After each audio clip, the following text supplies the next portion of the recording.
Ce spectacle, il va questionner 3 grands thèmes qui vont être la mémoire, la vieillesse et le souvenir. On nous a donné 25 heures d'entretien que l'équipe médico-sociale a fait avec les personnes âgées avec lesquelles ils sont en lien. Mais nous, on les avait jamais rencontrées, ces personnes âgées. On avait quelques photos. Et puis voilà, on s'est plongé dans ces univers corps et âme pour essayer d'aller repêcher les moments d'émotion.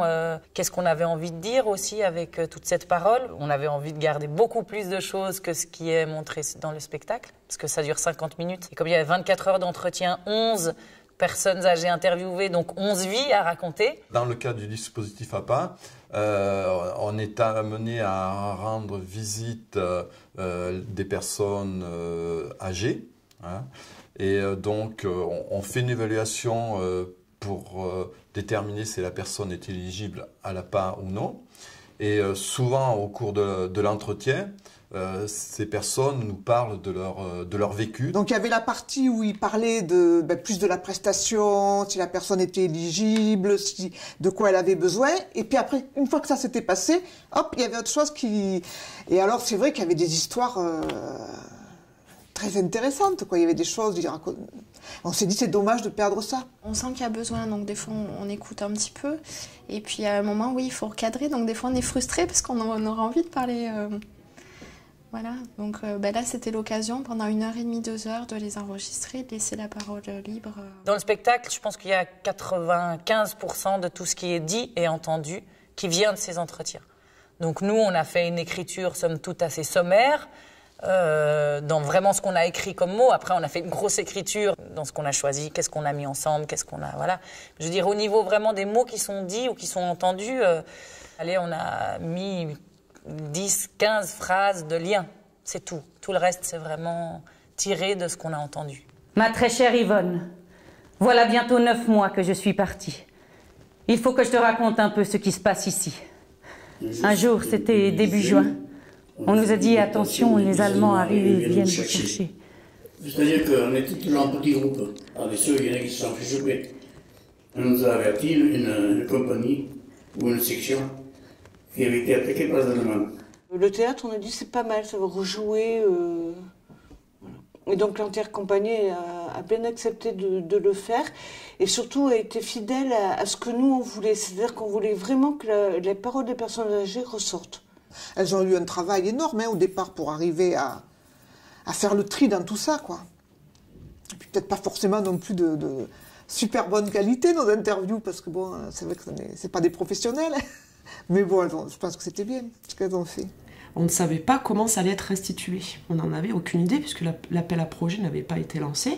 Donc c'est là où je trouve que c'est quand même fort de leur part, c'est-à-dire qu'ils nous ont fait confiance, ils nous ont ouvert les portes, ils se sont livrés sans savoir comment ça allait être utilisé. Donc c'est pour ça que cette confiance qu'ils nous ont donnée, c'était important derrière de ne pas les décevoir par cette restitution. Dans les témoignages, il y avait toutes ces voix tremblotantes, ces rires, ces dictions de l'époque, ces phrasés de l'époque, qu'on avait envie de retrouver. Et on avait envie aussi de parler de l'âge avancé, de la vieillesse, sous ses aspects positifs, donc la douceur, la sagesse, et puis aussi sous ses aspects plus négatifs, qui sont la détérioration du corps, la détérioration de la mémoire. Vous voulez du gâteau? Oui? J'ai oublié de vous proposer du gâteau. Mais j'ai acheté un gâteau.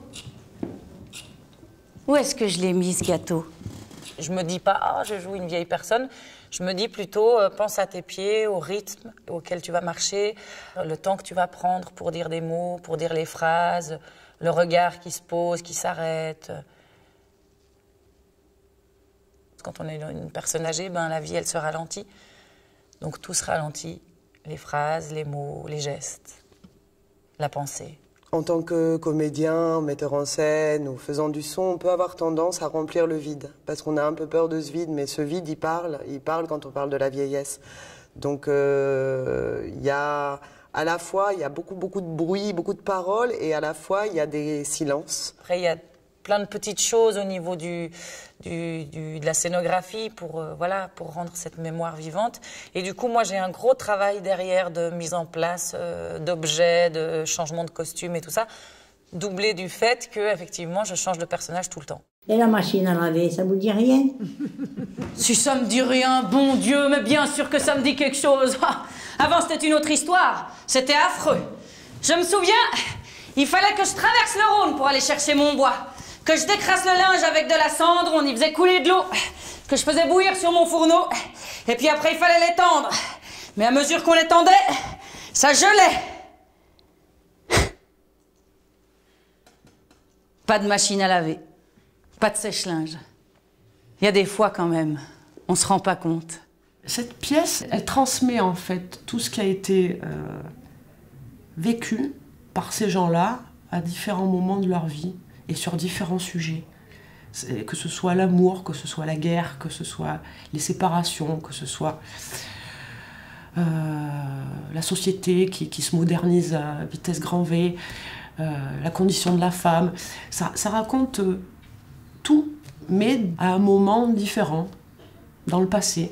Souvent, ça part d'un constat que bon, voilà, les jeunes, c'est plus comme avant, qu'il y a cet isolement qui se fait de plus en plus parce qu'ils se rendent compte que oui, avant, ils connaissaient tous les voisins et que de plus en plus, ils sont seuls et qu'ils connaissent plus du tout les voisins, qui savent même pas qui c'est qui habite la maison d'à côté, alors que des fois, ça fait 60 ans qu'ils vivent dans le village et que pendant 60 ans, ils avaient toujours eu des connaissances, des gens qui faisaient attention, et que ça n'existe plus. Et du coup, ça part souvent de là, de cet isolement qu'ils peuvent ressentir. Et après, du coup, ils embrayent sur leur histoire de vie, sur leur travail, sur ce qu'ils sont en capacité de faire avant, ce qu'ils faisaient, ce qu'ils font plus aujourd'hui. Et c'est vrai que voilà, c'est des choses qui, au niveau des visites, on ressent beaucoup. La nostalgie, voilà, ça génère des choses chez les personnes âgées. Il y a de la souffrance qui se ressent au milieu de tout ça. Quelqu'un qui est bien dans sa tête, qui a des pensées positives, va avoir envie de se lever le matin, de bouger. Voilà. Donc c'est vrai que lors des évaluations, pour nous, c'est très important, voilà, l'aspect psychologique de la personne. Alors bon, on a beau mettre des aides à domicile en place, là, il y avait vraiment quelque chose qui était dans une autre dynamique. On n'était pas là pour faire de l'occupationnel ou les aider dans un quotidien qui est très basique, quoi. Il y avait quelque chose d'autre. Là, on faisait appel à leurs souvenirs, à leur façon de penser, de ce qu'ils avaient pu vivre de difficile ou de joyeux. Enfin bon, voilà, ça a été plein de choses très émouvantes qui sont ressorties de ces interviews. On vous reçoit.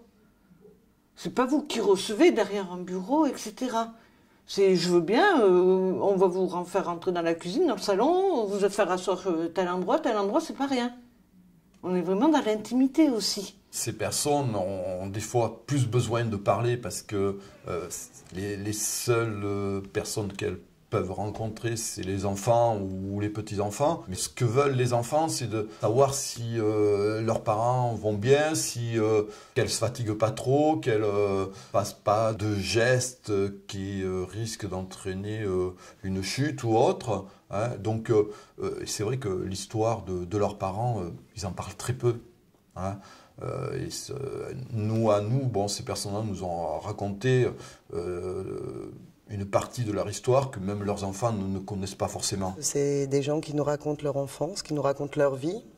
Et ça a été assez important par rapport à la mise en scène parce que ça a induit toute cette histoire de présence-absence qu'on retrouve dans le spectacle. Des objets qui sont entiers, qui ne sont pas entiers, des sons qui existent alors que l'objet, lui, n'est pas présent sur scène. Et ça, c'était vraiment pour faire écho à cette histoire du souvenir. Ce qui m'a le plus marqué, c'est que quand on avait pris le rendez-vous chez les gens, donc on intervenait à deux, ils avaient tout préparé. Donc c'est ça que je trouvais fabuleux, c'est-à-dire qu'il y avait le carton avec toutes les vieilles photos bien jaunies. Il y en avait de partout. Ils avaient tout sorti, donc c'était une préparation qu'ils avaient même fait avec les enfants, où ils avaient réfléchi avant, bon, qu'est-ce qu'on sort comme photo, qu'est-ce qu'on montre. Et ils s'étaient tous... bon, nous, c'était deux dames en l'occurrence, mais elles étaient toutes pimpantes. Elles étaient prêtes, quoi. C'était un peu le jour. Et ça, j'ai trouvé ça fabuleux, quoi, de les voir aussi jolies, avoir ressorti les petites boucles d'oreilles parce qu'elles savaient qu'on les prenait en photo. Et puis toute belle, le petit maquillage, et puis toute cette photo avec toutes les émotions que ça ressortait, quoi. Autant pour elles que pour nous aussi. C'était waouh. Il y avait un monsieur qui était à la SNCF, il était allé chercher sa vieille casquette. de contrôleurs. On voyait que ça les avait aussi fait travailler leur mémoire, etc. Et c'était aussi très convivial, c'était étonnant. Ils nous attendaient, il y avait toujours le café, les gâteaux. C'était un moment pour eux presque magique, quoi, de rencontre ils étaient fiers aussi de dire. Et qu'on se réintéresse à ce qu'ils ont vécu, etc. Et du coup, ça les remettait debout. Moi, j'ai trouvé des gens qui se sont... Ça, c'était extraordinaire. Eux, ils parlent finalement très peu de leur vieillesse. Eux, ils parlent de leur jeunesse. Ils parlent de leur vie. Donc nous, on les remerciait pour les enregistrements. Et en fait, c'est eux qui nous disaient merci voilà, de nous avoir écoutés. Quelle que soit la personne qu'on a en face de nous, quel que soit son statut, quelle que soit la place qu'elle occupe dans la société, eh ben, elle fait partie de la société. Et quelle que soit sa place, elle amène quelque chose. Et que ce quelque chose, il est bénéfique, il est à mettre en valeur, il n'est pas du tout à négliger. C'est vrai ce que je vous raconte, je vous jure. Je vois pas pourquoi j'inventerais des histoires. Le retour qu'on a été fait de la part des personnes âgées était un super retour. Ils ont vraiment été super contents, quoi. Ravis que bon, on les entende, on les écoute, quoi. Et qu'on se mette un peu à leur disponible pour entendre tout ça et puis le retranscrire après, le transmettre. Pour eux, c'était quelque chose de très fort. Hein. Et j'ai eu des retours aussi de personnes qui n'ont pas fait les entretiens, mais une personne de 82 ans qui m'a dit quelque chose de très fort. Elle m'a dit « J'ai l'impression d'avoir revécu ma vie ». Ça leur a permis de se remémorer leur époque et puis vraiment l'envie de transmettre, je pense, voilà, à leurs enfants, petits-enfants et aux générations futures. Elles étaient toutes à nous dire que qu'est-ce que ça fait du bien, en fait, de sortir, de voir du monde, ça leur avait fait du bien. On ne s'est pas arrêté à un spectacle ici, voilà, ça va être transmis par l'entière compagnie, ils vont essayer de le jouer à plusieurs endroits. L'important c'est ça, quoi. Qu'il y ait d'autres personnes qui puissent le voir et puis... Que ce soit peut-être joué dans des écoles, dans certains foyers de jeunes, je sais pas, mais que ça puisse être confronté à tout public. Voilà, on parle des origines, on est souvent à parler d'origine et de l'importance de l'origine de chacun dans son histoire. Les personnes âgées, pour moi, c'est l'origine de notre société d'aujourd'hui. Et du coup, elles sont à valoriser, à reconnaître dans ce qu'elles vivent, peut-être encore plus que la place qu'on veut bien leur laisser aujourd'hui. C'est pas quelque chose qui s'arrête là, c'est quelque chose qui va se promener encore. Donc c'est là que c'est intéressant. Et du coup, ça fera peut-être, voilà, ça donnera peut-être des idées à d'autres. Allez, la bonne journée, à demain. On se demande qu'est-ce qu'il faut faire. Qu'est-ce qu'il faut faire? On se le demande. Non, mais maintenant, moi, j'y connais plus rien, là. Je sais pas où on va. Je pense que c'est tout à fait modifié.